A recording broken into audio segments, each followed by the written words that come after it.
The Magic Mike Show, where you hear the experts speak. The Magic Mike Show. Tune into the show every week. The Magic Mike Show. You can trust the show is the bomb because it's being brought to you by RacingDudes.com.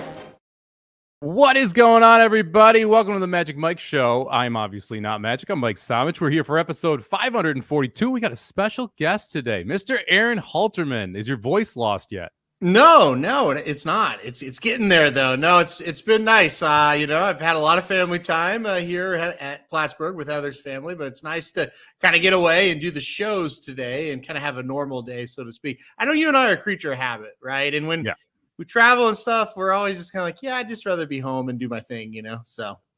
Yeah, well, I'm excited to talk with you about a little Keeneland, obviously, but it's also Derby time. You and Jared did blinkers off a little earlier today. I thought you did a phenomenal job of running through the Derby horses. And I don't know if you listened to last week's Magic Mike episode on Thursday. I caught some flack because we're in NFL draft season, right? And what does everyone love to do? We compare people. This player is going to be this player at the next level. Mm-hmm. I love doing that with the Derby. So hear me out here. I'm listening. I think the best comparison for Sierra Leone is Tapit Trice. And I got blasted for it. But I think it's pretty accurate. You have two very big horses, similar running styles. They're not all that athletic. If you remember, Tapit Trice didn't pan out the way I think everyone thought. But going into the Derby, he was everybody's Belmont horse. Mm-hmm. He was the favorite in the Derby. There are parallels between Tapit Trice and between Sierra Leone. Now, I will say this. I'm much more scared of Sierra Leone this year than I was Tapit Trice last year, but I do think there's some parallels between the two. So before I agree, which I kind of agree with you, but before I do, why are you more scared? Is it more to do with the other horses in the race this year? Yeah, I have my opinion. Like, I was pretty in on Mage last year. My opinion this year, there's 6 horses you could tell me won the Derby, and I wouldn't be that surprised. And that was not the case last year. Yeah. No, I agree with that. I think he might be a little bit more mentally mature than Tapit Trice. I will say that. I think, although, he struggled to go in the gate at the Bluegrass. That's something people forget when they win. They forget all the antics before the race. So, yeah, I mean, as I said that, I thought to myself, I was standing right there when the idiot wouldn't even go in the gate. So you might be right. Running style, it's really hard to argue your point. I mean, this is the horse that is a closer that's going to be second to last. Like, you just know it. There's no way around it. And when you are that horse, the chances are you're going to be very wide into the final turn of the Derby. So I don't hate the comparison, to be honest. It'll be interesting to see where he draws. I know you guys mentioned you don't really care where he draws. I don't love the idea of being on the inside for him. Just because, I think he wants to be outside. He wants to be able to roll. And he'll have to do that in the second turn. But just having some type of cover sitting in the 3-path or 2-path on the first turn versus sitting dead last, I think would be better for him. Yeah, I mean, you could probably make an argument for that. I think I still don't think it matters as much with a horse like that because I really believe, and again, it's every single race now, we're just dropping, and that's all we're doing. And it doesn't really matter where we break or what we do. He was on the outside in the last race, just dropped over. If he's inside, he's just going to drop over. I will say, if it rains, I would say an outside starts to make a lot more sense for him, right? Because anytime it rains and you're up inside there with all that mud, that's a big kind of difference from just the regular dirt.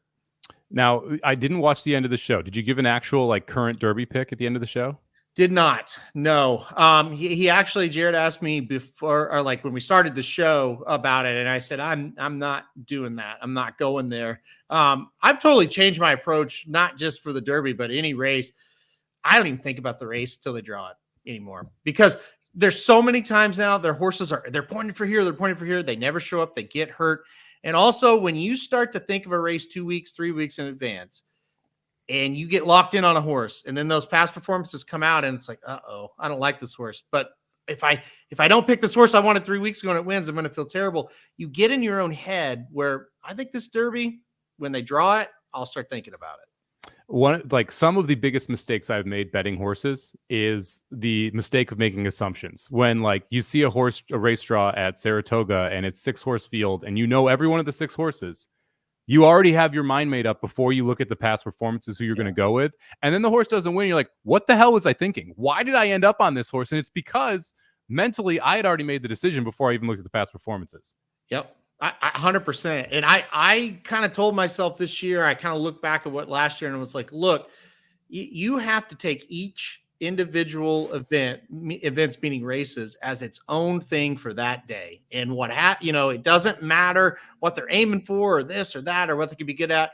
What are they doing today? What's going to happen today? And don't even think about it. And sometimes like during the year, that's pretty easy to do, honestly. But for this race, it's really hard to do. I've seen family members I haven't seen 4 or 5 months. You know what the first question they're asking me is, well, who am I supposed to bet for the Derby this year? So I don't know. And they're like, a little early. I was like, yeah, but I don't know.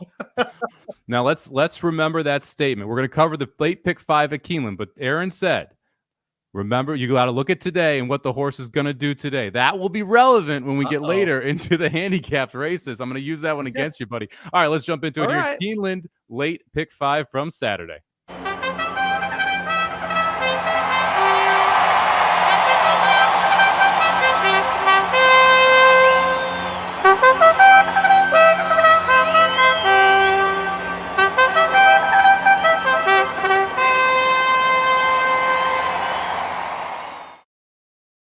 All right, right out the jump here, we've got a $120,000 N2X allowance on the turf. And before we get to the handicapping, this is another question I had for you, because I think this is part of what makes Keeneland and Saratoga so difficult. Where does this rank from a class perspective for you? Is this a low-level grade 3? Is this because you have horses coming in from graded stakes. You've got one horse coming in from a 25X one optional winners of one allowance at Gulfstream Park. Where do you rank a 120, 140, whatever the allowance is, X, 2X or 3X at Keeneland and Saratoga? Yeah, I mean, especially on a weekend, this could be a grade 3, right? Sometimes you get those Wednesdays and Thursdays. It's like, yeah, that is kind of an allowance field. But yeah, you get on the weekend, you get 120K. I'm with you, man. If you win this race, you can definitely move up to stakes, and it's not going to be any problem at all. Yeah, it's a high class level race. Let's put it like that. And it really is. And the favorite here is going to be the 10-horse Sacred Wish, 5-2 on the morning line, coming out of back-to-back grade 3s, ran in 2 grade 1s early in the career. But since the last 3 races switched over to turf for George Weaver, I found this race really difficult because I like the 10, 11, and 12, yet I hate the 10, 11, and 12 posts, specifically on this turf course going this distance. But it was, I thought this was a tough one to kick it off. Where'd you end up on top, Aaron? Yeah, I think this is a tough one to kick it off. You just kind of got to survive it. I went the 11 Pleasant Passage on top, and this is kind of like a horse that I've used a lot and lately has been a little bit, disappointing. But coming back from the layoff and getting Irad Ortiz aboard, I really thought that was interesting. Irad does not ride for McGahee or Shug McGahee a lot, so I thought that was interesting as well. Look, I think this horse has been, you talk about class level at Saratoga, this horse has been in these type of races at Saratoga and ran okay. Like I said, I just think Irad aboard makes a difference for me. So I went with the 11 Pleasant Passage on top. Yeah, I was surprised to see Shug and Irad only teamed up 18 times in 2023 and 24. Considering that they were at all the same tracks, that was a surprisingly low number to me. You mentioned he picks up the mount. The last time he rode this horse was the grade 2 Miss Grillo, where this horse won. So Pleasant Passage, obviously a positive there to get Irad back. Also has a couple efforts over the Keeneland turf. I didn't think either was that bad, even though she did lose as a favorite in the Appalachian. I went right to the inside. I put Sacred Wish on top. This is a horse that since switching over the turf has done nothing wrong. Has been in 3 stakes, won one of them, finished top 4 in the other 2. We had a comment early about this being a surge capacity support group. Well, surge capacity beat this one 2 back. So a horse that has faced pretty good horses, ran well here at Keeneland, ended up finishing 4th in the Valley View. That was the race where surge capacity won. Heavenly Sunday, who won back next, was in that. Bling was in that. So pretty good field coming out of that race. Also coming off the layoff. That, to me, the big concern here, not seen since last November in the Pebbles, a grade 3, ended up ran second in that one. And the post, to me, is the other big issue here. Like I have the 11 in second, so I agree with you. I think these are the top 2 horses in the race. It's going to be interesting to see what type of trip these 2 horses are able to work out. The mile distance at Keeneland over this turf course does not favor outside horses. It's one of the reasons I spread in this race. Yeah, you're definitely right about that, and they're tough posts. Now, the thing that I feel decent about there, it's not like a situation where these horses are going to fly out of the gate, try to get over, try to cross over type of thing. They are more of horses that are going to drop back, and so I think, if not all the way back, but at least in the middle of the pack, and that becomes a little bit less stressful for these kind of posts. Again, it's still not great. I'd rather be inside. Let me reiterate that, but it's a little less stressful is how I'll say it for those two horses. So, but I'm with you. I thought 10 and 11 made a ton of sense. I'll let you talk about the 12. I want to talk about the 7 for a second. So I went 7, 10, 11, 12. So the 7, the long shot I used here at 10-1. I thought this was a really interesting horse. I came off of a layoff for Ian Wilkes. And, Wilkes is usually kind of a second off the layoff. We see kind of the progression if the horse is going to indeed progress, which, but anyway, first off the layoff, we saw that horse fire. And I thought that's interesting to me. And if we get progression second off the layoff, this horse is right there with a chance. I thought the 7 was very interesting at 10-1. I'm with you. The 10, 11, 12 make all the sense in the world. I could just make a strong case for that 7. So I use the 7 in there as well. It's interesting you're using the 7. Doc obviously brings up the 7, kind of like the 7, but might be a tough race. This was the horse that caused me to ask the question of what level do you put this race at? Because this horse is coming out of a Gulfstream Park turf race, a mile, going 1 mile, $25,000 N1X allowance. This is like a jump up the stakes for this horse. And that to me was the big reason I didn't use the 7. And it was one of the reasons I gravitated toward the outside 3, the 10, 11, and 12, because this is not a class test for any of them. It's clearly a big class test for the 7. Now, that being said, you're getting 10-1 because it's a class test. So you're getting the price. And I will be interested to see what American Retro's number is when we get closer to post. Because if she floats up and she's 15, 20-1, she's someone I definitely want to use in this one. If she floats down and all of a sudden we're sitting at 6-1, I have no interest in using the 7 American Retro. Yeah, that is an interesting point. That's very interesting that you actually brought it up for that horse, and I use that horse. That's kind of perfect for you there, I guess. So this is what I'll say. It was a Saturday at Gulfstream Park in February. Those usually have decent horses in it. I'm not going to argue that race was as tough as this one, though. I'm not going to go there. So that's very interesting. But I do feel like it, for me, this was more of not what this horse did in the last race, but what I project this horse could do if we see that Ian Wilkes like improvement in the second race. So yeah, I'm with you. I'm with you that this is a tougher spot without any doubt. But maybe the horse is ready for it. Yeah, Wilkes 2 for 10 so far at the meet. Alvarado had a phenomenal meet so far. He's 6 for 24, 25% win percentage. Probably should at least mention today that Joel Rosario, after being absolutely atrocious for the first couple of meets, did have a triple today, had a hat trick of wins. So congratulations to our boy Joel Rosario, always keeping an eye on him here. Third for me was the 12 horses, one you're using as well. Olivia Marilata. Yeah, we're going to go with Marilata. Coming over from Europe, William Walden's the trainer. Not a huge sample size for William Walden so far at this meet. 1 for 4. He's got a third place finish as well. North America, 16% with 25 starters, positive ROI. This is a class drop for Olivia here on the outside, coming in from Group 1s and Group 2s overseas. Didn't have a ton of success in those fields, but the other thing that caught my eye here, and to me, this is one of the advantages that Euros have when they come to the U.S., this is going to be the low weight she's carried in her life. Carrying 118 after consistently carrying 128-ish, 126-ish overseas. There was 123 sprinkled in there. By the way, she won that race. Time forms line her up to be as good as anybody else here. When you watch her races overseas, she was early in her career on the lead in turf sprints and later in her career coming from the back routing. So kind of interesting to figure out what she's going to do here from the 12 post. But Walden gets Pratt aboard. That to me kind of sealed the deal. Can't argue. I mean, you look at this one and it's just like, yeah, it's a European form. We're in an allowance. We're getting Pratt. It makes a lot of sense. And this is another one though. I think this 10, 11, 12 are just going to go in a line and try to drop over a little bit. So, the post is going to be tough, but I mean, this horse has that European class that, much better than anybody else in this race. Last horse on my ticket, Car Ramron shouts it out. The 2 intrigues me. Seems like a race Drury sneaks one in for the win. The 2 intrigues me as well, especially considering I think this is by far the best post position for anyone who actually is contending in the race. If you look at, and I'm going to go with Miss Reed A, because I like poker and you misread people's hands, and B, because Freddie's the red is on the inside. I don't want to say misread and Freddie's the red. So we're going with the 2 misread here. Saez picks up the mount for Drury. It's going to be first off the layoff for this horse. This is one of those spots when you have these races and you've got 4-year-olds, 5-year-olds, 3-year-olds. I kind of like the 5-year-olds a little bit more. That's what misread is in this spot. Came out of a stakes race last time. That was the first race without Lasix in a while. I can kind of excuse why that one wasn't necessarily as good as what you wanted.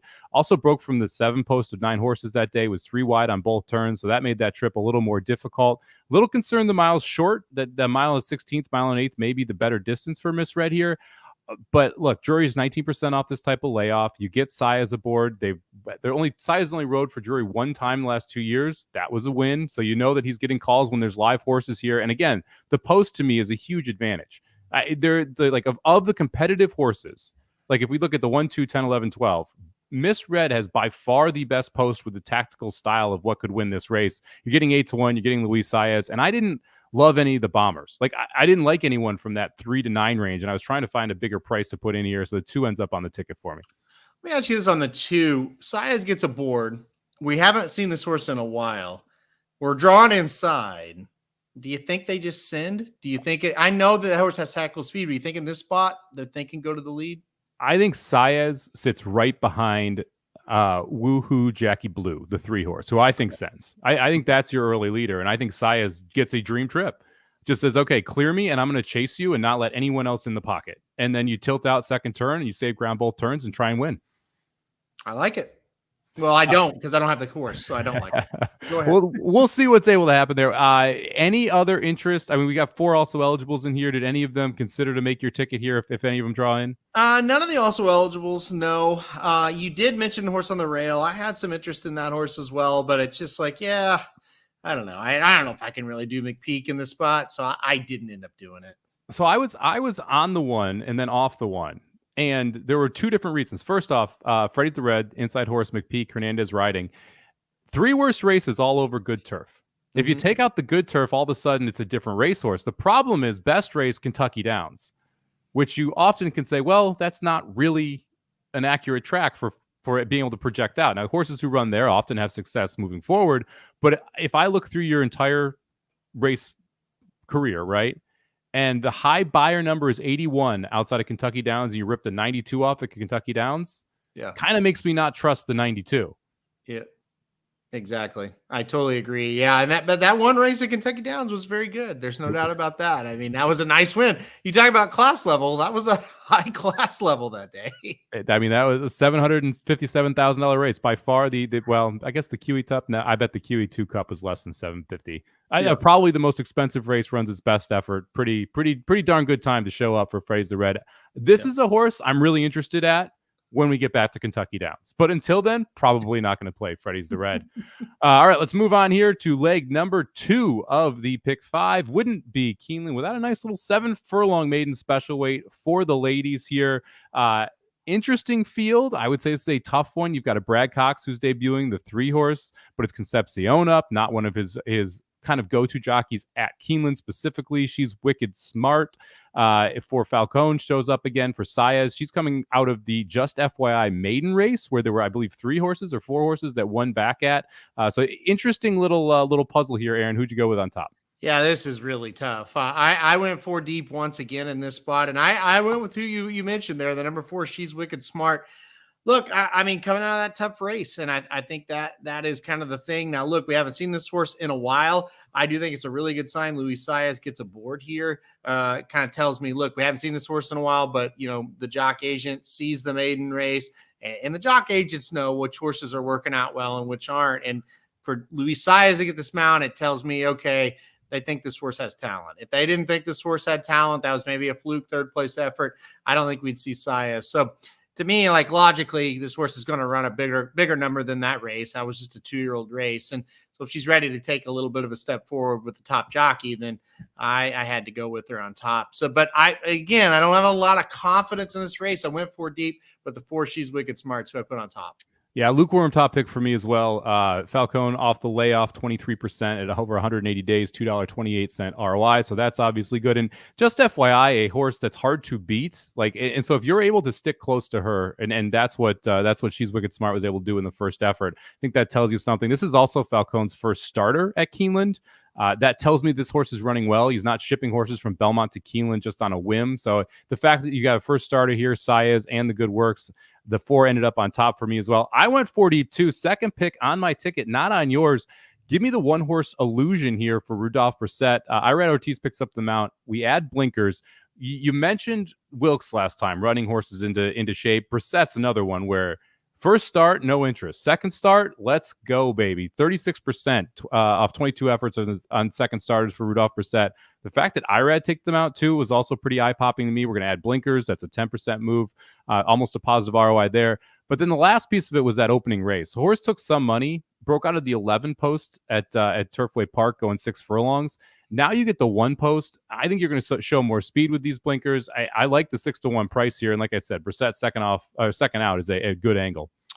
Yeah, good pick. It's interesting that you're taking a horse that has 1 start in synthetic, and my horse that I'm going to put in second is the 7, Halliston Rose, who has a start on turf and a start on synthetic. So I think that does kind of tell us in a way, yeah, we like this 4, but maybe we put the 4 on top because these have some question marks, all of them, right? And so it's like, okay, if 4's ready, she wins. If not, we're going to take some shots here. So the Halston Rose, look, I think the horse has a pedigree that says dirt's going to be fine. Both races have been okay down at Gulfstream Park. 1 race over the turf, I mean, it was fine. Then off the turf, went on the synthetic, okay as well. I don't know. I just feel like this is one that's going to kind of stock the pace. I think has some experience, can get out of the gate and kind of sit there. I really like 8-1. And I kind of, for that second horse, I did look towards, hey, try to find somebody that's not a favorite here. You know, I know this isn't an exacta trifecta show, but at the same time, when you handicap this, you do kind of think, okay, I don't want to play just the 4 favorites here. And I thought the 7, I just kept going back and thinking, boy, that trip's going to be good. If this horse takes to the dirt, the trip's going to be good, you know? So I did put the 7 in second. Yeah, 7's going to be interesting. The 8 is going to decide the 7's race. Yeah. It feels like if the 8 can clear the 7, it's over. It's lights out. If the 7 can stay in front of the 8, then all of a sudden the 7 has a legit shot. Never passed a horse in her career, but hey, you know, she can get the lead. So that's how you get from gate to wire there. If Halston Rose is able to do that. You didn't use the 3, and I did here. It's ironic. We're going 4 deep, and one of the 4 is overlap, and that's our top pick. She's Wicked Smart. After that, we're going different directions. I use Soundbite the 3 for Brad Cox. I don't think this race is very good, and so for me, the first-time starter is a new face to look at here. Cox, obviously, having a great meet, 36% right now at Keeneland, 26% with first-time starters. This was an Audible horse, $15,000, what Audible stands for. Sold for $350K. So obviously a monster price tag here on this horse. And the family's been pretty good as well. 4 of 5 siblings have won, 2 included wins as debut winners for that. So I'm willing to take a little bit of a shot here to see what can happen. The 2 siblings also won grade 3. So the family is good. The problem is Audible. I think he's like 5% first time starters. So that's the big issue with Audible. I thought the jockey situation was weird enough to where it's like, okay, I'm not going to do it. And yes, I know he uses this jockey at Turfway, but I just kind of feel like end of the day, if this was a little bit more of a serious horse, we'd have a little bit more of a Keeneland Brad Cox jockey on. And that, so for me, I was just like, well, I'll take a shot against this horse as the lights just went out over here. So I'm in the dark almost, but anyway, I'll take a little bit of shot against the 3 and not use. But you know, look, it's Brad Cox first time starter at Keeneland. I wouldn't be shocked. I wouldn't be shocked at all if you get the win with this horse. But I don't know. I just went against a horse. I want to mention the 5, so I put it in third. It's another horse that's a little bit of a price here. This horse ran 2 pretty good races at Oakland and got beat by 2 pretty good horses. Paparina beat this horse on debut. This horse has come back to win. And then Lady Moscato, another horse, not too bad, that beat this horse. So I thought the 5, you know, another one, experience on the dirt, 3rd race on the of the career here, finds the right spot, maybe finds one where there's not a lot of world beaters. I thought the 5 was a little interesting as well. I was between the 5 and the 9 for the last horse on the ticket, and the difference for me was the price and the jockey here. So I don't dislike the 5 you use here. The 9 and the 5 are both going to be closers, and closing at Keeneland going 6 furlongs has not been a wonderful thing so far this meet. So both of them to me were kind of use at your own discretion here. But I made room for the 9 on my ticket here. You don't get Pratt and Amos at 15-1 very often in a field that's just not very good. 9 is closing on career maiden status. That's the big problem. 0 for 6 in her career. She's got a 1 second, 1 third. She's a better sprinter. They need to stop running her a mile and 16th. If you take out the 2 mile and 16th races, all of a sudden it's not that bad. And, no knock on, Ben Curtis, no knock on Corey Lannery. Massive jockey upgrade here for Oh My Mia as well. And I think there's enough speed in here that you could see a situation where if Oh My Mia is actually forwardly placed a little bit, and last time it was only 3 lengths back of a 45.5, like she can have a shot. 15-1. I'll take a little bit of a swing here with the 9. Yeah, no, I get it. Kind of the whole thing, thinking, okay, if the 4 loses, it could balloon, and I get using some prices. Now, unfortunately, to that note, I did use the 8 in this spot as the 4th horse on. I mean, maybe in the end of the day, I might eliminate if something else happens with scratches and I adjust, but I'd use the 8. And the biggest thing for me, it was like, look, it's Keeneland, it's 1 turn, it's speed, it's Wesley Ward. If we catch a flyer, say the 4 isn't quite ready, doesn't quite break very well, the 8 could be loose. And if it gets loose, I think it could be trouble. Yeah, it's definitely been scary. And Wesley Ward at Keeneland in general, scary. However, like I was looking at his numbers today, he's 6 for 21. That's phenomenal, right? Mm-hmm. He's like, I think 5 of his 6 winners have come in 2-year-old 4.5 furlong races. Yep. So he's like actually 1 for 15 if you break it down outside of those. So it's like, well, Are we really sure? And then this horse got bet off the board in both starts at Aqueduct. Yeah. And just quit. Like that's just really all it was. Just stopped. And so I just couldn't get myself at 3-1 to be like, yep, this is going to be it. When look, the Ward horses aren't running as well as I thought they would at Keeneland, and it's been all the 2-year-olds so far for him in this meet. No, it's a good point. I mean, you're right. The 2-year-olds just run off the screen, can't even see the other horses on there, and then you get with these other ones, and it's been weird. It's weird, like this horse you mentioned. This horse got bet like it was really good, like even money, and gets 4th beaten 5, and then 2-1 in the next start and gets beat 12. I don't know. Maybe I'm the sucker. My problem is it's just like, man, you watch these races sometime, and it's just like, yeah, you kind of, if you think the horse projects to be on the front, you kind of just have to play it at Keeneland. Going one turn. It is so weird. That track is so weird. 1 turn to 2 turn, how the race flow changes as far as speed holding and then closers winning. So it's weird. Even a mile and a 16th to a mile and an 8th, it's crazy. Oh, totally. Like you almost want horses off the lead at a mile and an 8th, and you don't want anyone not near the lead at a mile and a 16th. Yep, and the short stretch is probably a little bit of that in the mile and 16th. They have that the mile and 16th finish pool is different from the mile and an 8th, so that could be a lot of it. But you're right. I mean that it just makes a huge difference. And I don't know, these sprints. Like I said, they're usually won by speed. That doesn't necessarily mean the 8's going to win though, because I mean, they're won by speed, but that speed still has to stand up and run. And that was a huge problem for the 8 in the last race. Yeah. 46 halves and quitting. Not great when you're facing a field of 5 at Aqueduct, which is what we saw 2 back ago from there. If you didn't think this race was tough, we're both going 4 deep. We're both using the 4, but I'm using the 1, 3, and 9 with the 4. Aaron using the 5, 7, and 8. So the 2 and 6, the only 2 horses that are not covered by either of us in this spot. That pretty much tells you everything you need to know about Keeneland here. All right, let's move on. We're going to go to the 8th race on the card, 3rd leg here in the pick 5. We've got the grade 2 Elkhorn, 1.5 miles over the turf course, going 3 turns. And our old buddy, Bold Act, coming back to the U.S., coming back to Keeneland for Charlie Appleby. We're not going to see Buick ship over, or Spencer as it was last time, but you are going to have a European jockey with the Tory on him. Is he going to be able to win another great 1.5 mile race here at Keeneland, Aaron? Yeah, I think it's class of the field. I really do. I ended up singling the 4 Bold Act in this spot here, and it's not one of those singles where it's like, yep, boom, automatic. Now I'll build around this horse. Like I go back because it's just recently Discreet Mischief, who ran on the 3rd race in Bluegrass Day, right? So when you had handicap that sequence, you look, it's like, okay, there it is. That's a single. Now we'll build around. This sequence was more of a Okay, let's handicap all the races. Oh, I'm not sure if I want to single here. Yeah, okay, we'll do it. Right. So obviously when you single a horse, you're confident, but it's not like, hey, this is a free square by any means. But look, I think he's the class of the field. The Sycamore, I thought he was very impressive. That was his first race over here. And then went back to Maidan and won last time out at 1.5 miles. Looked really impressive. I just think if he brings that race, he's a little too tough. Now, the problem is, this is not an easy field, so he will have to run his A race, I believe, to win. He will also be coming from dead last in the pack. This is one of those Appleby dead closers, so expect him to be way back there. And if Boldax loses, how does he lose?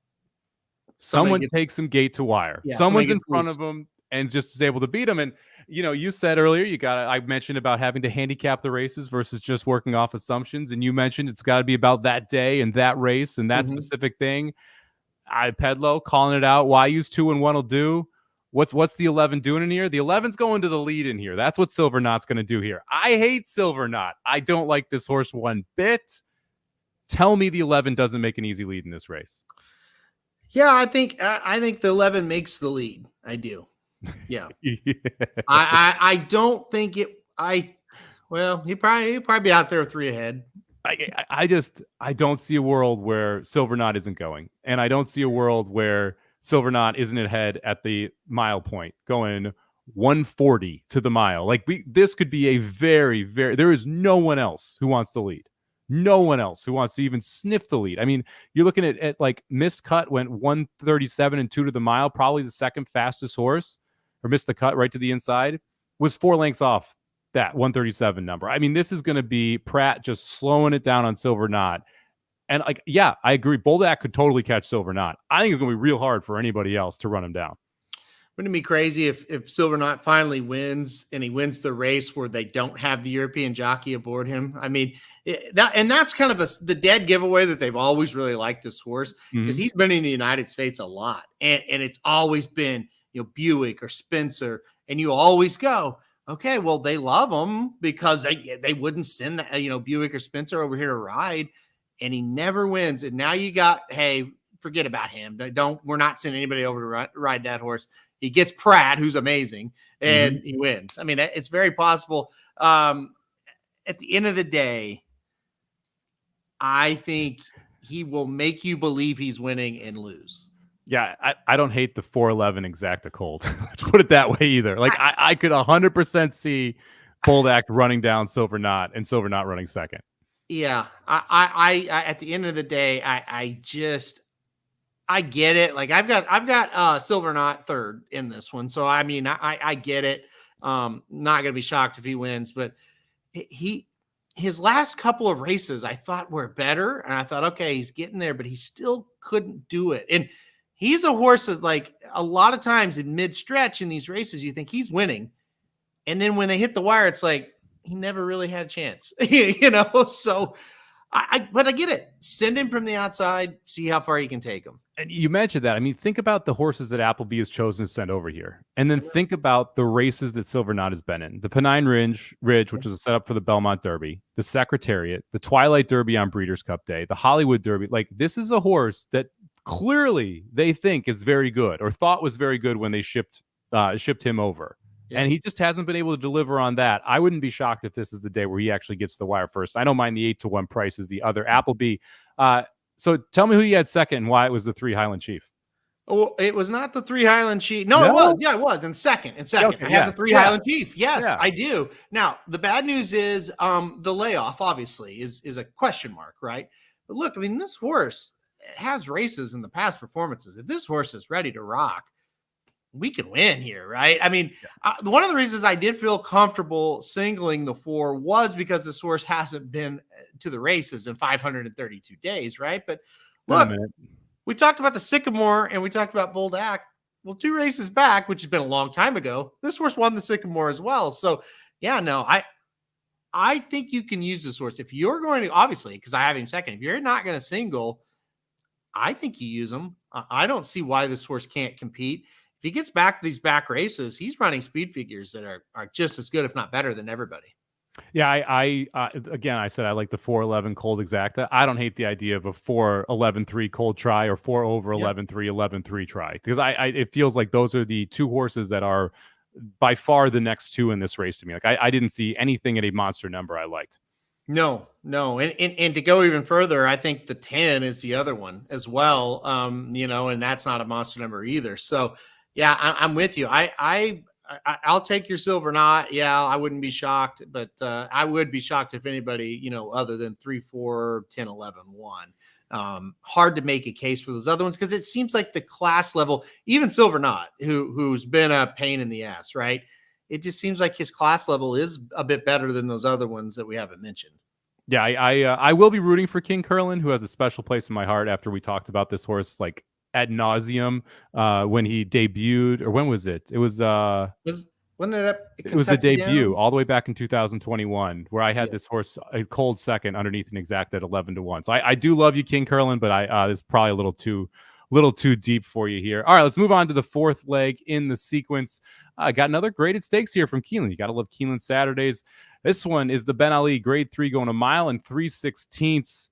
This race is a mess too. I singled here and I don't really love my single, but look, Kings Barnes wins this race if Kings Barnes is back to Kings Barnes, right? Like, Smile Happy War Campaign, come on. If you are a decent horse here, Kings Barnes, you got to get the job done. I don't see a ton of other speed outside Laughing Boy, who probably goes to the front, and Kings Barnes sits the perfect trip right behind him. I don't think Smile Happy's running him down late. I don't think War Campaign is running him down late. I don't think Dynamic One is running him down late. And I wanted to spread in the first, second, and the last leg, so I had to find a single. For me, it was the 4 Kings Barnes. Yeah, this is really gross. This is a really, really gross race of hate, is how I would describe it. Okay, Kings Barnes. I used him.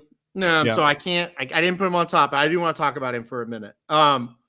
So as you know, like we kind of, and this really what we've learned over the years, knowing somebody in a barn really doesn't mean shit. But we do know, somebody in the Pletcher barn that can give us at least information of this horse is doing well, this horse isn't, type of thing, right? So we texted about Kings Barn when he came back from the layoff, and they're like, "Oh yeah, he's a good horse. Like they've got good plans for him. They like him. We think he'll run really well." Go back and watch the replay of that Gulfstream race. He won. He ran the opposite of really well. Yep. He was horrific in that race. But you got to think he's better than that. Well, look, right? That wasn't the goal. We talk about this all the time. Exactly. The first race back for a horse that's clearly going to be a graded stakes competitor going a significantly shorter distance than they actually want to go. You can't look at that race and say, oh, well, that's the fully cranked version of this horse. No, that is the step one. We're gonna build for later in the year version of that horse. That was what that 7 furlong race was. That wasn't even close to what we should expect to see from Kings Barnes today. For Saturday. Only thing that scares me is they kind of thought he'd run better than that, right? And he didn't. So that doesn't. But look, like I'm not like mouthing you because I use the horse and I'm with you. Like he's in a great spot, right? Like if he showed up in a race with some really nice ones, you're like, no, but this is a good spot. And with that, let me talk about another horse that sucks, but who I'm playing and putting on top that makes me want to throw up, and that's the 3, Smile Happy. I can't. I'm done. I'm done with Smile Happy. I liked Smile Happy when he won at 7-1. I stayed for the funeral. I attended the wedding and I stayed for the funeral, and I regret every minute of it. I know, and I was not there for the wedding or the funeral, and I haven't been there very often for this horse. This is my thought process. This race sucks.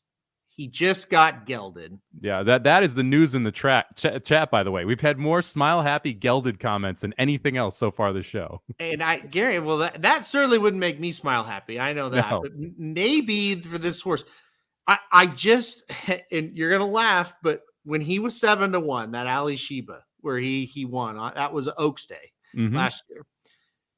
That race got bet off the board. Yeah, I know. Yeah, we're not going to talk about that. Okay. I thought we agreed never to speak of that name again. Look, Why did you do it? And it's close to Derby Day too. Why did you do it? Okay, but seriously, You brought the race up. but I didn't bring the horse up, so No. that's on you. I was at that wedding. I can bring the race up. I can bring the horses up.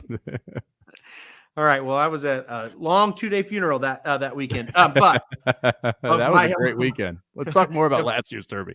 I mean, that was a 2-day funeral of almost my whole career. But anyway, we survived it. So we're back to the Ali Shiva. Almost quit. Look, if Smile Happy can win the Ali Shiva in that kind of fashion, and we're third off the layoff, if the gelding part of it maybe makes him get back to somewhat of that type of race, and specifically that style where he got out of the gate and had his mind on business, he will really be tough against this group. He found the right group. If the gelding part of it makes him get back to somewhat of that old form, I think he can win. That's why I used him. Yeah, I mean, look, I'm so out on Smile Happy, I don't have him in my top 4. Like that's how far out I am on this horse after those last 2 races at Fairgrounds. It's just like I don't know what happened. I don't know, like, but the talent, the mental space just moved out. Now, maybe the gelding makes a difference today, but at 3-1, I am not willing to find out with my money. I'll try and go elsewhere. Like I said, I singled Kings Barnes. I thought War Campaign made a little sense. I thought Time for Trouble on the inside made a little sense.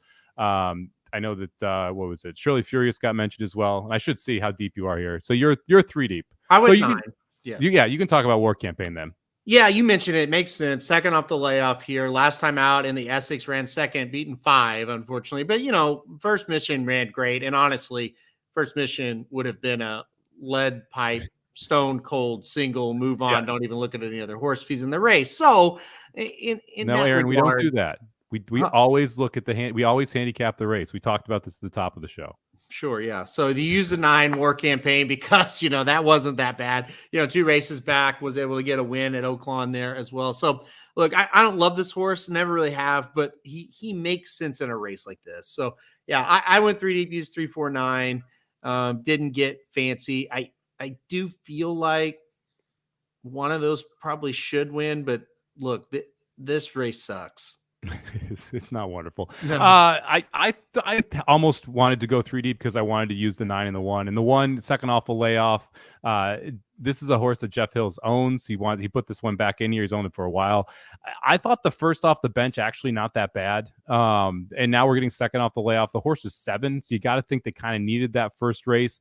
You go to the 2 previous races, both of them in the slop, was able to win both of those, and you go back and it's just one of those forms that's really messed up. You got a 1 1/8 fast dirt, 1 3/16 muddy, 1 16 sloppy, mile on the turf, 1 3/4 at Saratoga. This horse just hasn't been able to do anything consistently because they keep moving him around. I wouldn't be shocked if Time for Trouble takes a step forward here. I'm just not sure if it's big enough to win. Yeah, getting Flavian Pratt aboard is probably the best sign out of all of it because you do have Hiles who in the last year Flavian Pratt's rode 0 for Hiles, and you know why, because he's usually not have a horse of that caliber. I don't really know what they're trying to do. I'm with you. It's definitely a weird situation with this horse, but I don't know. I think the distance does kind of make you say maybe try it. Yeah. Right. 1 for 2 at Keeneland. That 1 win in 1 1/8 over the dirt. Yeah.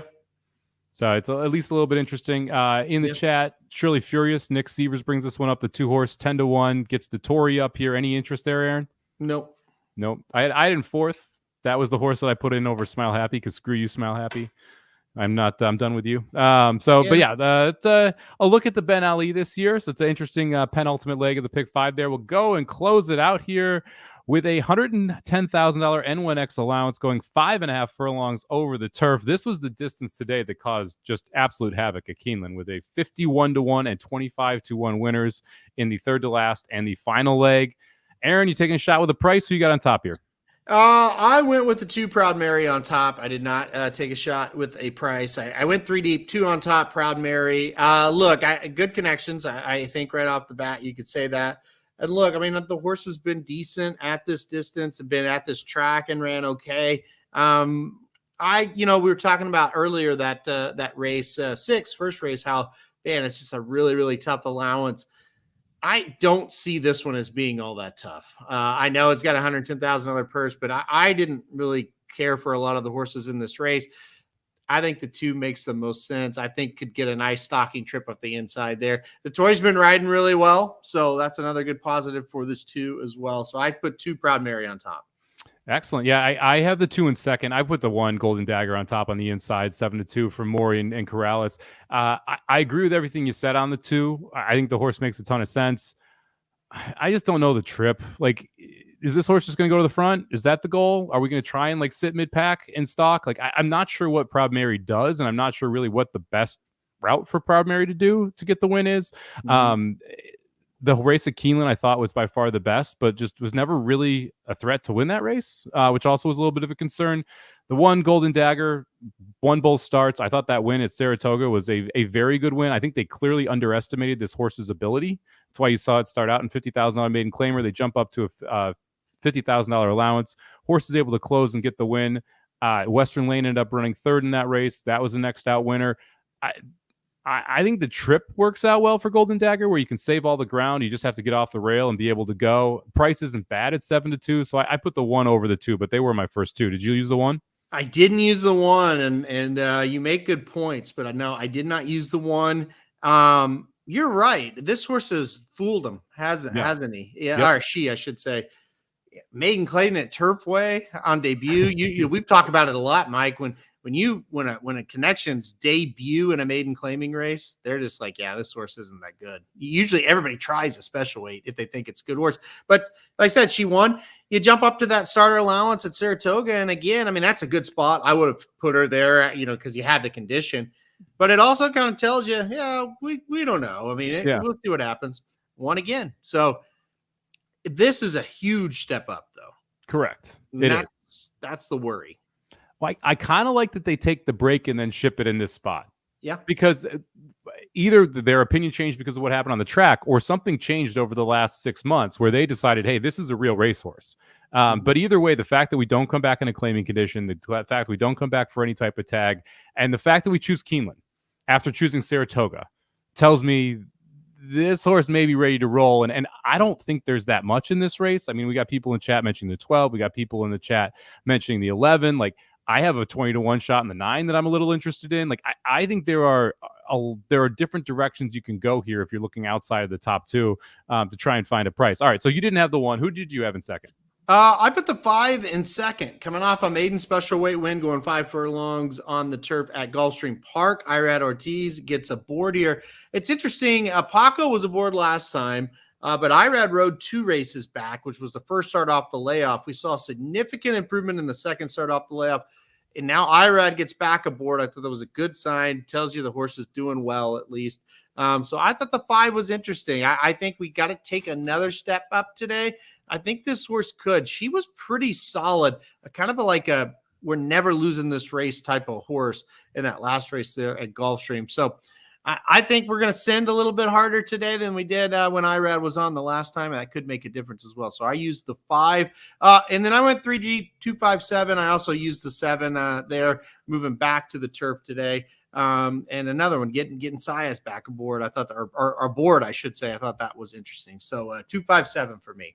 Hoping Walden has a big day for you there. I used the 5-2. The race 2 back was against the boys. I think that's important to note as well.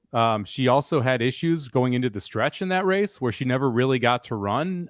So there's plenty of trip trouble in that race 2 back against the fellas. And now she gets back to the gals after she won't beat them to break her maiden as well, which I think is a valuable point. So she gets to run against her kind again here. Ortiz for Breen, I think is a positive as well. So I used the 1, 2, 5, and then I used the 9. Agent here for Lobo. It feels like every Keeneland meet you have one of these Lobo horses that pops up and does something you don't expect. I went back and I watched the debut on April 23rd at Keeneland last year. Broke the 2 out of the two hole in a 12-horse field there. Really had no chance in that race. But I thought it was nice that the horse at least passed some other horses after a slow start. You go back, you look who won that race. Secret Money ended up being a pretty good horse. LJ Zema was a favorite today at Keeneland. And then they took the horse long. And that went okay, so they went long again. That one got taken off. They went long again. That one didn't go well, so they shortened it back up. But that was a Kentucky Downs. They come back And this horse wins a maiden special weight at Keeneland first off the bench. Now we're going back to turf sprinting, which is what I actually think this horse wants to do the most. I'll take a little swing at 20-1 with the 9-horse Agent, who I think is getting back to what she really wants to do and getting the opportunity to face horses I think she can compete with. That was not an easy race that day either at Turfway that this horse won. I went back. You said you watched the debut. I went back to watch that race, the Turfway race, and this filly kind of motored home. I mean, she got past them now, and she had to pass a bunch of them. So there's worse 20-1 shots. I'll say that. You're right on the Lobo situation. It does feel like, well, there's the 30-1 for the meet that won, Yep. And this. It does have the look. You got to love the improvement last time out that layoff. That was nice. Yeah, so I'm going to take a little bit of a shot. We'll close out the ticket with the 9. We're already at 50 minutes. Magic and I do not usually take this long to get through a sequence. So I appreciate you diving into everything. Is there anyone in this last race we didn't mention that you considered? Well, I have a lot more points to make than Magic, so that's why it took a while. Fair. That's fair. Yeah, no, your one was the one that I just kind of took off for budget purposes. So if anybody, the one, there's really nobody else in this one that really sparked my interest. If the 13 makeup gets in, or is it an auto use? 13, yeah. I mean, it's Steve Asmussen, baby. Come on. He is elite at turf sprinting. That's what you think when you think Steve Asmussen. It probably turns into the speed of the speed. The post is brutal, though. So it would, to me, the way the horse looked at Keeneland, the last time, that's been a while back, but that was a pretty dominant effort. So, yeah. At least consider makeup if she is able to draw into the body of the field. Although that is a 3-year-old. Doc and I had a conversation about this at NHC. Right now, it's like first 4 months of the year. It's such disadvantageous for these 3-year-olds to be with 4-year-olds. Yeah. Because they're just coming off their 2-year-old season, and you have these 4-year-olds who are starting to come into their best form of their career versus horses that are still on the upswing. This is the biggest delta to me when you have these 3-year-old and up races. Like the first 6 months of the year, it's hard for me to be like, I love this 3-year-old when you're facing 4, 5, and 6-year-olds. Yeah, no doubt about it. Yeah, it makes a huge difference. Like I said, now when you get into August, that's September, that's when things kind of change a little bit. Yep, it definitely evens the playing field there. All right, that's going to be the late pick 5 here for Keeneland. Throw up a little banners here, and then Aaron, since you're the guest here, you can read your ticket off first. All right, well, let me pull it up here. I'm going to go with 7, 10, 11, 12, with 4, 5, 7, 8, with 4, with 3, 4, 9, with 2, 5, 7. $72 ticket for this one, and that single is Bold Act in the Elkhorn. I'm going to play a little bit cheaper of a ticket, go for $64. I'm going to go 2, 10, 11, 12, with 1, 3, 4, 9, with 4, 11, with 4, with 1, 2, 5, 9. If you want to get a little creative, you can single the 4, 4, 4 through the middle 3 legs. That's the horses that Aaron and I agree on, and then go crazy in the first and the last. Maybe we should play the 4, 4, 4, pick 3 there in the middle legs, Aaron. Ooh, we're doing it. I just wrote it down. No, you didn't. I didn't see a single movement with those hands. All right. Before we go, since we rarely get to talk, and we are about to embark in the best sports playoffs of any sport by far, the NHL playoffs, I have like 3 bets I want to run by you. Okay. Now, before we do, we have to play a video. Did you know about the video? No, I didn't know about the video. Hey, Magic has a video we have to play. So I don't know when you want to do it. We can wait, but I just want to make sure you knew that. Okay. Is it hidden somewhere in the brand thing? Do you want me to do it real quick? Yeah, go for it. Go ahead and play it. Okay. So here is a video. It's an announcement video from Magic. So we'll do that, and then we'll talk about something important. So he's going to announce this when he's not on the show? It's very odd. I don't know. It's a choice. I don't know why he's doing. I think it's weird too. Should we make him announce it when he's live? I don't have to play it. I feel like we almost should make him announcement when he's live. Well, but I guess I don't know if we can because of the timing of it. So we will play it, and then we will talk about that. And then we'll talk about the NHL playoffs. But okay, fair. And when this plays, I will run and turn on the light that went off. Try to turn it on. So there you go. It's over a minute. You got time. You can move. Okay. Are you ready? Ready. Okay. Hey everybody, it's Magic. Just wanted to quickly interrupt the show. Got a very big announcement I want to give to every one of you from my personal life here. not leaving the Racing Dudes team. Magic Mike Show is not ending. However, I did accept a new position with FanDuel to be an on-air in-studio host at the studio down in Los Angeles, just about a half hour or so drive away from where I live. So things are going to be a little tumultuous schedule-wise for the Magic Mike Show. Things are going to be a little different. You might not see me quite as often on screen anymore. However, just wanted to let everybody know I'm still here, still going to be with the Racing Dudes team. And of course, you can catch me. I don't know what days yet. We'll find out as we go. But you can catch me over on FanDuel Racing, co-hosting with some of the best minds and on-air talent in the horse racing industry. So wanted to thank everybody for their support. Wouldn't have gotten here without each and every one of you who's watching live or listening to the replay on podcast. We're over 540 episodes in for the Magic Mike Show. This has been the best training ground possible. So thanks to each and every one of you. Good luck with all of your bets this weekend. Back to Mike and Aaron. Pretty crazy. Feel like a proud papa right now, don't you? I do. Of course, he told me, I don't know, it was about a week ago or whatever. And I just kept saying, I'm just so proud of you. And I was like, this is so weird that I'm saying, like, I'm not your parent, but like, just super proud. And maybe a little backstory of why I feel that way, just real quick.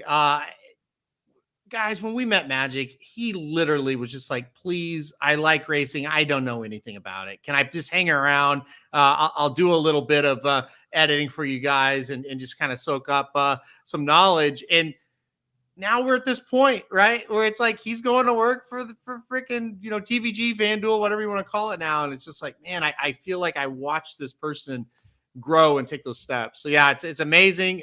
Just totally congratulations to Magic. I mean, awesome. Yeah, I'm not going to say congratulations to Magic. I'm going to say congratulations to TVG because they hired an absolutely phenomenal person to be on air and in studio. And as someone who obviously we both consume that channel, they've got one of their top analysts now from Magic as someone who's going to be on there. So I can't wait to be able to watch him on TVG. And it's pretty crazy where this podcast has gone in 542 episodes. So where it began and where it is now. And I'm so proud of Magic and everything that he's been able to accomplish. He's going to absolutely kill it. It's unbelievable. I totally agree with that. He told me, he said, I didn't tell you until I got the job because I just didn't think there was any need. I didn't think I'd ever get it. And I told him, and I know you did too. I said, what's interesting is if you didn't. It's like if you hadn't have got that job, that would have been such a terrible mistake on their part. It's like you are more ready for that job than anybody that could have applied for it. So it was a no-brainer that he would get it.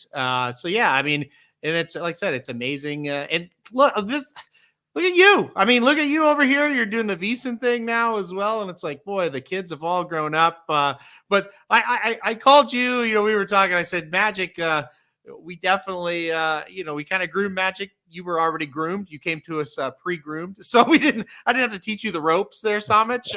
But still, though, I'm still happy for you for what you've been able to do with yourself as well. It's amazing. It's been a crazy ride, and as Magic mentioned in that video, we're going to keep doing the Magic Mike Show, even though we work for direct competitors now. We'll see how that works out, how long that goes for. We won't be sponsoring either of them on this show. I can promise you, or any other betting app on this show. Right? I can tell you that much because that's cause a little trouble. However, not like we're on time anyway. Our timing may move a little bit more just because there will be Mondays he's on air. There's Mondays I'm going to be in Vegas. There'll be Thursdays he's on air. There'll be Thursdays I'm lazy. So we'll have to figure out exactly how that works, but we'll consistently have at least one show, hopefully still with the 2 shows a week. And you may see Aaron a little bit more often. I doubt you'll see Jared, but you may see Aaron a little more often jumping in, as well as guests from time to time. But I couldn't be more excited for Magic and everything that's going on with him. Yeah, this is a very important show, and I will be here to sub in for whoever needs it, whether it's you or Magic. Yeah, for sure. And it's exciting, very, very exciting. I can't wait. And like Kevin B said it. Now we have to turn. I told Magic this. I said now I have to turn that channel on, and that pisses me off. But we'll say we have to turn the mute button off now when Magic's on. So yeah, it's his first week is next week. So I guess that's the reason why I think it was good reason to play it now. So you will start seeing him on air as soon as, I don't know what day, but I know as soon as next week you could be seeing him on air in studio. So make sure you check that out as well. I'm sure he'll tweet out when he's going to be there. Make sure you support our boy Magic. All right. Now we can talk about the NHL, right? Okay, I'm ready. I think we gushed about Magic for long enough there. Yep. I love this bet, like disgustingly love it so much. Central Division to win the Stanley Cup at 3-1. Two reasons. First off, I think Dallas, the winner of the Jets, the Stars, and the Avs, I think are the three best teams in the West. Yeah. So I'm going to get one of those three in the half of the Western Conference Finals. Okay. The Predators drew the 7. Yeah. So they get Vancouver, and I've already bet the Predators to win the Stanley Cup at 48-1 and bet them in the first round at plus 145 against Vancouver. Can't the Predators come out of the Pacific Division and end up having two Central teams in the West Finals? It's a great bet. I think the Predators are going to come out of it. Right? I do. I think the Predators are winning the first round for sure. And so, like, you have essentially, and if you have one of the two divisions in the Stanley Cup Finals, you're getting 3-1. You can either roll with it, depending on who they face. You can hedge out in a bunch of different ways. If you want to get plus money on hedges, you can do that. You could take the other team, or you could take the other team plus a game and a half, and all of a sudden you have like middles available to you too. But like, if I'm telling you, guaranteed to have one of the two teams in the Stanley Cup Finals at plus 300, you can make money off that bet. Well, let's even go as far as saying we're wrong and the Predators don't do what we think they're going to do. I didn't know you were as high on as I was. I'm very high on them. I have multiple finals, multiple tickets for them to win it all at between 40 and 50-1. I compared them to Florida. Last year's Florida, I think, is Nashville this year. But even if we're wrong, Dallas is excellent. They're excellent. And this Winnipeg is playing great. I was way down on them, and they have played great in the season. That's good to see. And their opponent, Colorado, they're obviously just a very, very good team. So honestly, all four of those teams are elite type of teams. So I love that bet. That's a good bet. Yeah. Plus 300, longest division in the NHL. How? How? Yeah, no, that doesn't make any sense at all. No, listen, second choice division to the Met, fine. Like there are some good teams of these, but they should not be the longest of the four. The Pacific Division is not great. That's my thing too. I have no faith in Vancouver. They were good early. They haven't been great late. Yeah. Edmonton still doesn't have defense. They still have the same problems that they've had. And like Vegas could make the same run. And I love the Hannafin move. I love the Hurdle move. I like the Mantha move. I like what they did at the deadline. They still haven't shown me it this year, though. I think Vegas will win the first round. They may even win that second round. I'm with you. They're not the same team they were last year. They're just not. And I know it's a playoffs. If it's different, I don't think they can turn it on enough to beat that team that's coming out of the other side of it. Yeah. I also hammered Florida minus 170 and Florida minus a game and a half taking on Tampa. I think Florida is just a better version of Tampa. I think that's the biggest mismatch in the first round of the teams that are not minus 200. So I played quite a bit there. Is there anyone else that you liked in any other playoff matchups you liked? People are gonna think this is crazy. I think the Islanders can win their first round matchup. I really believe that they can upset. I will not. You are gonna get some of that.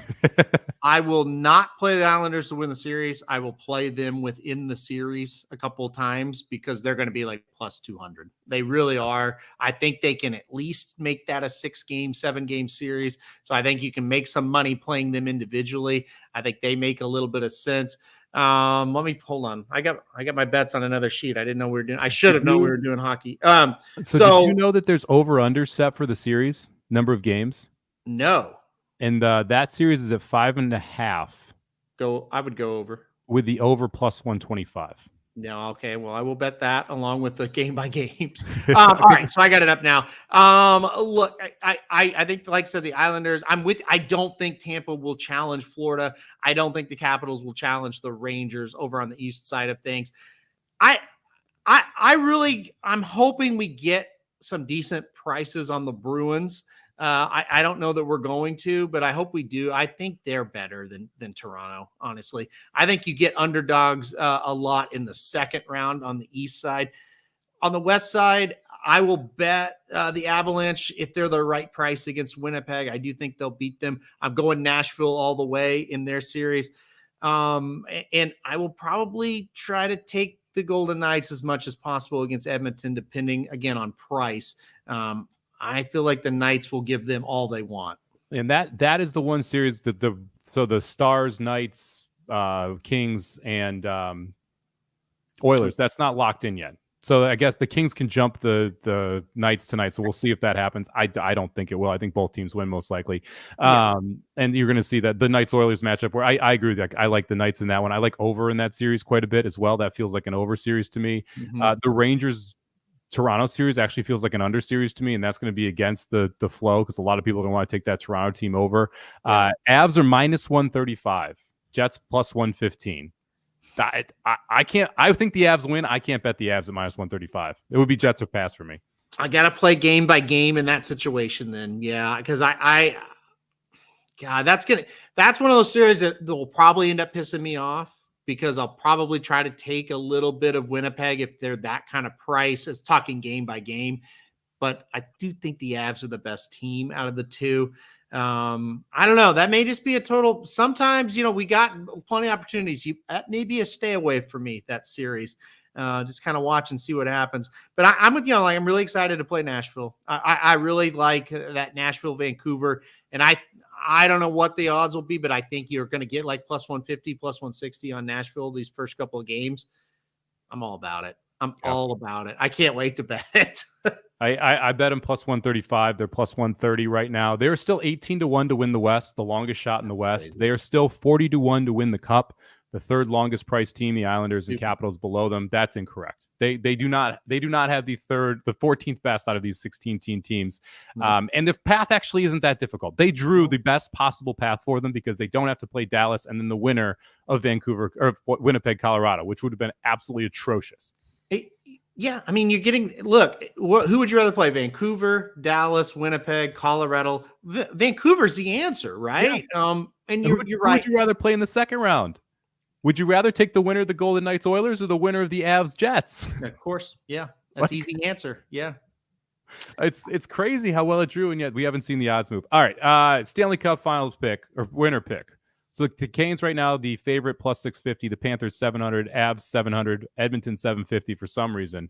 I can't remember a year where it was actually this large of a favorite to win the Cup. Usually you see like plus 300, plus 350 at this point. Plus 650, your favorite, the Canes, seems actually like a decent price. So I think you're getting a pretty good price on pretty much everyone.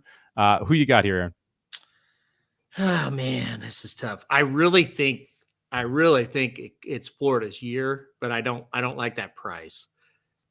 I'd go Colorado. I think with the price, I'd go Colorado. Yeah, I'm obviously going to be rooting for the Preds. 40-1, I still think is the best bet on the board. I think the Bruins at 11-1 is not a bad price. Well, I agree with that because if you think, listen, you talk about short favorites to win the Cup. Think about the Bruins last year, who got out in the first round, by the way. They probably shouldn't be 11-1, just like they shouldn't have been. I think they were like plus 400 or something maybe last year. So. Yeah, and I think I respect the Canes. I think the Eastern Conference playoffs can be a barn burner, man. Like the Canes, the Rangers, the Bruins, they're all very good hockey teams. Florida, it's going to be a blast to see, especially if it's those four moving on to the second round. And I love the NHL playoffs just because you're going to get very good series every single round, every step of the way. So can't wait for them to drop the puck. Yeah, and I think the biggest thing you got to realize is you cannot be afraid to take more than any other sport in the playoffs plus money prices in hockey. The thing you have to realize, the 8 seed, used to be the 8 seed and the 1 seed, there's not a lot of difference in those teams. There could be a matchup here or there where it's like, maybe stay away from that underdog. But a lot of times, like this first series with Nashville and Vancouver, guys, there's no difference between those two teams. Nashville is just as good as Vancouver. Like if you go to an 8-1 in like the NBA, it's like the Pelicans and the Thunder. There's a huge difference in those two teams. In hockey, that margin for error is razor sharp. How often do you see puck luck make the difference too? Only every game. One team hits 2 posts, the other clangs in. That's the difference. Those 2 goals are going to be the difference. So love me some playoff first period unders. I know you've jumped on board with that over on VSiN when you're talking about those first period unders. That to me, that's just exponentially more first period in the playoffs. So I'll be looking forward to trying to find some good prices there. And unders in general. Also, if you can get a plus a goal and a half at plus money, it almost becomes an insta bet for me. Yeah, because you get so many close games in these playoffs. Yeah, no, I mean, and a lot of overtime games, like, that'll happen as well. So yeah, no, it's just that it's one of those deals where the games get tighter. You think that, NHL games are usually pretty tightly played. They get that much tighter in the playoffs. Aside, again, Edmonton is a team maybe that you're not going to get that style, but most of the time, man, those styles are very tight checking, especially in that first period. Yeah, I mean, look at the Canes are going to be one of those teams where, like, if they're in Raleigh, like, under first period, like it just feels like that's going to be the way it's played. The Golden Knights actually were an over team last year, which surprised me. But they just scored so quickly into games. I don't think I'd ever seen anything like that, where they scored like 5 minutes into every single game in the playoffs and just were able to dictate the pace after that. Yep. Yeah, and they had a magical run too. Totally magical run. Yeah, I'm with you. I don't know. I'm on the fence on how hard I want to play them to start, but they do feel like a team that, hey, maybe they dicked around for a lot of the regular season, but you look roster to roster, they're about as good as anybody. Yep. I got to say thank you to everybody watching and listening still. We've actually had viewership go up since we started talking hockey, which is just amazing to me. So thank you, everybody, for sticking around.